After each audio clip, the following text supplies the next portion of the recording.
Questions this morning about that United flight forced to make an emergency landing on a remote island in the middle of the Pacific Ocean. We told you about this yesterday morning. The question now is, should the plane have even taken off in the first place? Also this morning, we're hearing from passengers about those harrowing moments when smoke filled the cabin and the plane took that sudden drop. ABC's Brandy Hitt is on the story.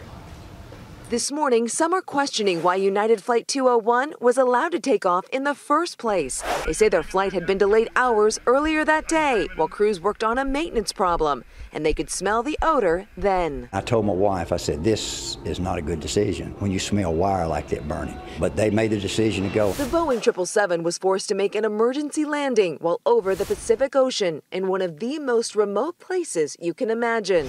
I believe everybody on that plane believed we were going to perish. 2.5 hours into the flight from Hawaii to Guam Thursday, the passengers and crew say a burning smell took over the cabin. You could smell like an electrical fire. There was some alarms going off, and that they even, when they looked out the window, they saw fuel being let out. Concerned the plane could not make it back to Hawaii, passengers say the pilot announced they would be landing at Midway, this barely inhabited island that houses an old military base. And that's not all. When we took a big plunge out of the sky, you knew something was wrong. He lost all his instrumentation and his radar, everything went out, and he actually cut the engines right before we landed.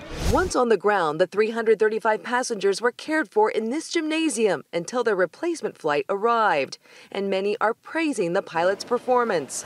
United now says it's reviewing this mechanical issue, but isn't providing further details. For Good Morning America, Brandy Hitt, ABC News, Los Angeles.